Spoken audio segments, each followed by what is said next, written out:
I've had a nagging doubt or fear in the back of my mind for a number of months now. And that fear is really simple, but really sinister. And it's what if everything that I do from a productivity perspective is rooted in fear instead of ambition or hope? Hi everyone, my name is Matt Ragland, and I create videos to help creators, makers, and entrepreneurs focus more on the work that matters so they can get the right things done and spend more time on the projects and people that matter the most to them. This is kind of scary to me on a couple of different levels. One, I'm a very productive person, at least I like to think that I am, because I get a lot of things done. On another level, it's scary because my entire YouTube channel up to this point is built around productivity systems, to-do list, project planning, goal setting. But to think that most of productivity is rooted in fear instead of hope, ambition, or positive intent is something that really kind of worries me. But I can't shake the thought that the reason I'm so compelled to get things done is because I'm afraid of what will be left of me when there's not a endless task list to take care of. Like, what would I really do if my mind wasn't so wrapped up in I have to check off these boxes every day to feel like I, am having a good day? I read an article recently in Wired magazine by Clive Thompson, and the title of the article is Hundreds of Ways to Get Shit Done, but We Still Don't. It's about the design and also the psychology behind to-do list apps. Now, it could be something like Todoist. It could be building your own in Notion or Realm Research. He even quotes Ryder Carroll of the bullet journal method about why to-do lists become so difficult and so tough for us to wrap our minds around. And the biggest and worst part of it is we become so afraid and so frustrated when we don't fulfill all of the things that we've set up in our mind or in our apps or on our papers to actually get done any particular day. Simply put, the problem with to-do lists and productivity planning is that we're afraid to not make the best use of, as Mary Oliver puts it, the one wild and wonderful life that we actually have. A to-do list is a promise to ourselves or an intention to get something done, obviously. But even more than that, we normally put together goals and to-do lists and projects in an attempt to become a better version of ourselves. I wouldn't even say it's a trap, but that mindset so often. If you haven't checked out Thompson's article, definitely check it out. It's linked in the description below. It is one of the most well-written articles on productivity that I've ever read and really gets to the heart of these mental, societal, psychological issues that often crop up when we are attempting to get things done. I want to give you a few different ways to guard against this negative mental loop that you can go down when it comes to making to-do lists and planning projects and setting goals for yourself. The first one is to have a really short feedback loop for what you intend to get done and then what you actually end up doing. Now, one of the best ways to do this that I have found personally is with the gap preview and the wrap review. I have a full video about both of these concepts, but essentially you're going to set your goal for the week, the action steps that make up that goal, and then protect time to do them. And then the wrap review, and you can do this every day or at least once a week. The wrap review is looking at the day and saying, what are my wins? Because that will give you helpful dopamine hit of like, wow, I did get some cool things done today. The results of your actions for the day. So if you think about what did I intend to do, what were the results of those intentions? And then the A is for alignment. So is the work that I'm doing, is the thing that I did today or this week, aligning with the goals that I aspired to do either this week, this month, or this quarter? And then finally, the P is for pivot. And it's just pivoting the next day or the next week to say like, okay, I need to make a little change right here. I don't have as much time as I thought, or I have a little bit more time than I thought. This got done a little quicker than I expected. So I can make a little pivot in my schedule and in my task list going into the next day or the next week. Another thing that you can do that is related to the wrap review is to journal consistently.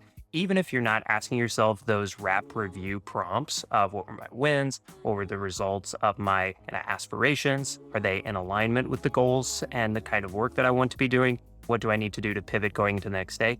Even if you're not using those as journal prompts, just reviewing the day and kind of talking back to yourself about the things that you're doing, how much time something took. Time tracking can be really helpful here as well, because this goes into another thing that can be really helpful, which is calendar blocking. And calendar blocking or time blocking is something that will help you better understand the duration of a particular task or project. Because one of the things that Thompson talks about, and we've talked about on this channel for months, if not years at this point, is when you understand how long something takes, you actually get more productive and more focused, because you're not getting into this mental loop of like, oh, I thought this YouTube video was going to take 2 hours. Instead, it took 6 hours. So I didn't get it done. And now I don't know when I'm going to get it done. And I'm supposed to be publishing a video every week, but now it's going to be every 2 weeks and it's still really stressful.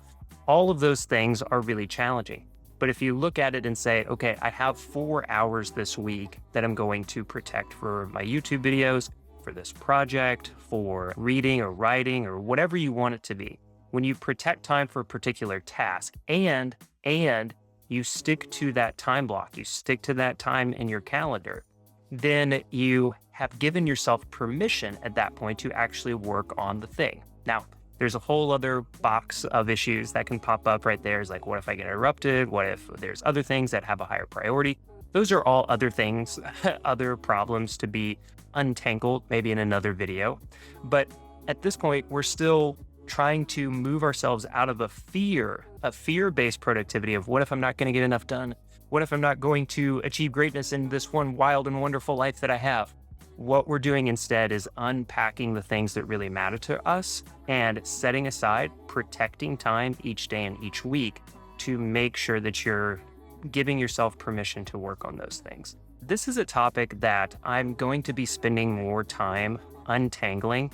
But if you just focus on like those 3 pieces that will help you become like more productive in a hopeful, intentional, courageous, positive way, then I think you'll find that you go into each week and each day feeling more upbeat about what you can actually get done and align your actual ability with the things that you have to get done that week. To recap those 3 things, it's having a short feedback loop, either daily or weekly. And the thing that I like to use for that feedback is the gap preview and the wrap review. You can do it daily or weekly. The second piece is to have a journal feedback loop for yourself. It can be quick. It can be just 1 sentence. It could be doing that wrap review. It could be just a couple of morning pages or evening pages. There's a lot of good journaling content on this channel that you can check out. I'll link to some of it in the description below.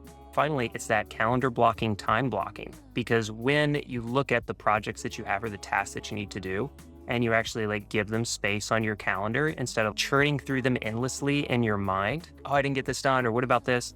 That way you can look at it and say, this thing that I'm a little worried about, I've given myself permission to work on it on Tuesday from 2 to 4 p.m. And that way you can kind of take it out of your busy short-term memory mind and just set it aside, metaphorically speaking, until it comes to that time that you've blocked off in your calendar. The final thought that I want to leave you with is something that writer Carol talked about in this article by Clive Thompson.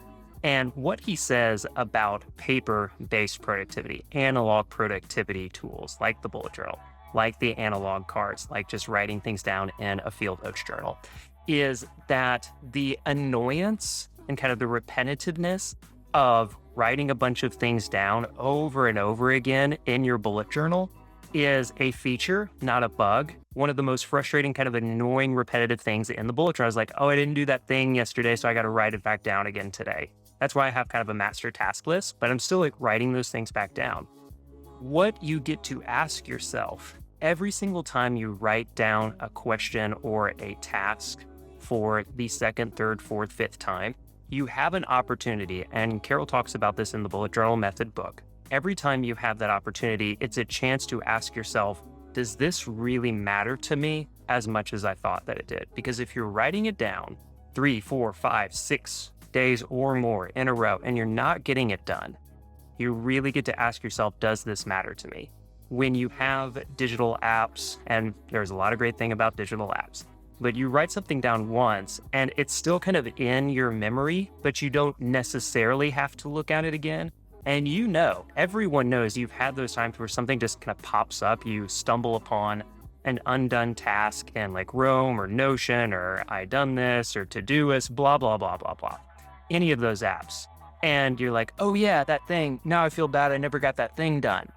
With the bullet journal or with paper, if you're writing things down every day, you literally have to wrestle with the question of, does this really matter to me? I've written it down 10 days in a row. Why haven't I done anything about it? It may take 10 days of writing it down to be like, oh, actually, this doesn't matter to me as much as I thought. I'm just going to stop writing it down. It's going to be left undone.